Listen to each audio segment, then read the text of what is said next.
Hello, and welcome to Around the Political World with John Rothman. I am your host, John Rothman.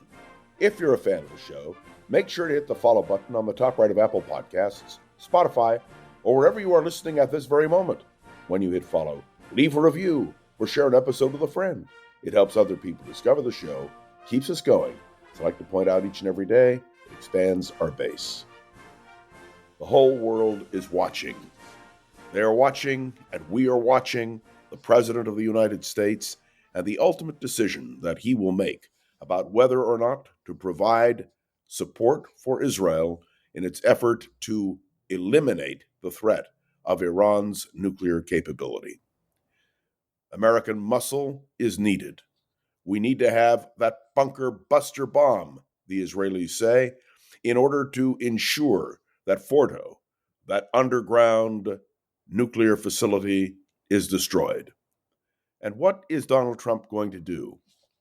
There was a meeting of the National Security Council yesterday, and the president is clearly taking it under advisement. We are moving the necessary equipment to the Middle East to refuel, resupply, and it's going to be an interesting few days.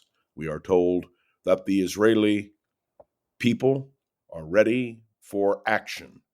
More than that, we are told that the United States is closing the embassy in Jerusalem for a few days, perhaps for security purposes. We really don't know. So, what does it all mean? There is now a debate in the Republican Party. We heard Tucker Carlson, the conservative columnist and commentator, in dialogue with Ted Cruz, the powerful senator from Texas.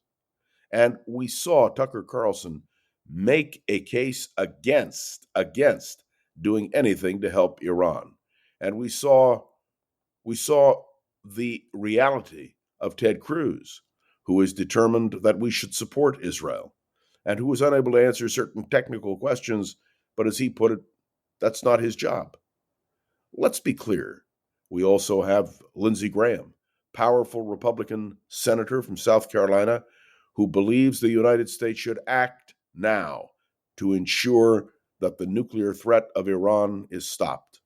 And we have the Israelis, who are continuing to move quickly in order to establish as many facts on the ground as they can. And that includes the removal of key Iranian leadership. Indeed, the President of the United States used an expression, we, when he talked about the domination of Israel's Air Force over the area of Tehran.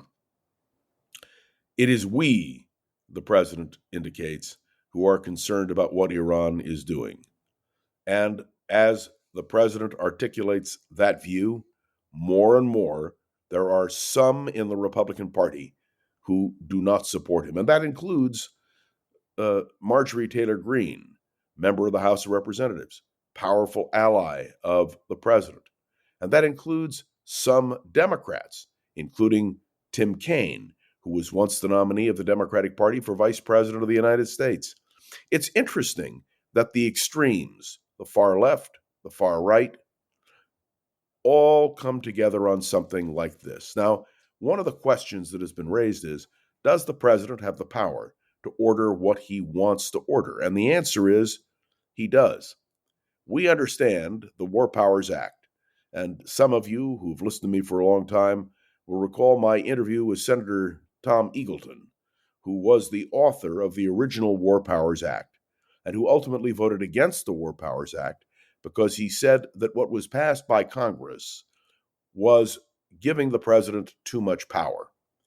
But the simple truth is, when it comes to the question of using American military, we have a commander-in-chief, and the commander-in-chief is the President of the United States. Now, what happens when a president contradicts himself in terms of his policy? You'll recall that Donald Trump suggested that we should not be involved in wars in the Middle East, that he was not going to engage in that kind of activity. And yet, today, we see the president on the verge of approving major American action in the Middle East. Iran is a peculiar situation. And one of the issues that is being raised is, What about regime change?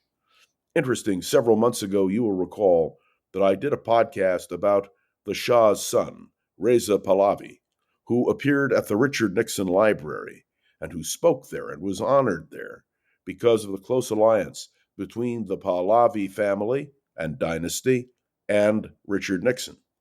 It was clear in his comments at the Nixon Library that Pahlavi was interested in doing everything he could to return to Iran.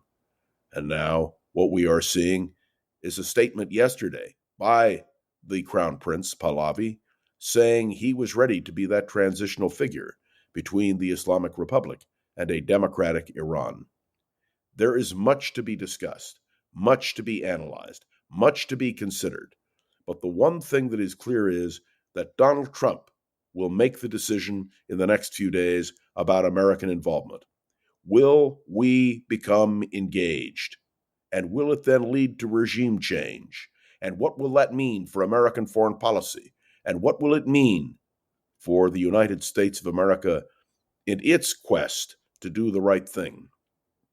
I would remind you that once upon a time, there were three legs to American policy in the Middle East: Iran, Saudi Arabia, and Israel. The elimination of Iran from that equation with the Islamic Revolution of 1979 left Saudi Arabia and Israel in a unique position. They became our major allies in the Middle East. And let me indicate to you today that the Saudis, I believe, are thrilled with the fact that the United States is going to enter the fray. They understand clearly that their major competition in the Middle East is Iran. And if the Iranian government is toppled, a new regime takes over in Iran, the Saudis believe they will be on the ascendancy. And the Israelis are thrilled that the elimination of the threat of Iran and their nuclear desires will take place. And what does that mean? Does it mean that in the aftermath of America moving on the question of Iran, that an alliance may be formed that is more understandable, more real between Israel and Saudi Arabia? And would that work in America's political and economic and global interests? All of these questions are on the table. We know that if America enters the fray, our might will make the difference. We also know that the antagonism to the United States is still there. We also know that there will be within the Republican Party a major discussion about the future of the Republican Party and Donald Trump. And I can tell you, that will be an interesting debate.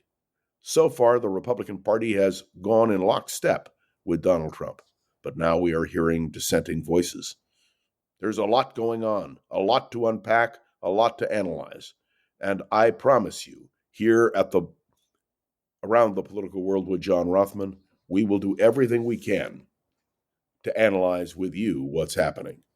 So, like you, I will be staying tuned, watching carefully, and we can only hope that in the end, the right decisions are made for the right reasons. Thanks for tuning into another episode of Around the Political World with John Rothman. I am John Rothman. Make sure to follow along and let me know your thoughts on the show by leaving a review on Apple Podcasts and sharing an episode with a friend or colleague so we can continue to grow and expand, which, of course, is our goal. And I want to indicate I welcome your comments, Facebook, LinkedIn, and of course, many of you email me directly, and I find it fascinating to hear what you have to say. And of course, my special appreciation to Gogo Zoger, the wonderful producer of this podcast, who makes sure that Around the Political World with John Rothman is up and running every single weekday. All right, until tomorrow, and who knows how things will develop, but I can tell you one thing: we'll be watching, we'll be analyzing, and we'll be talking with you tomorrow, right here on Around the Political World with John Rothman. See you then.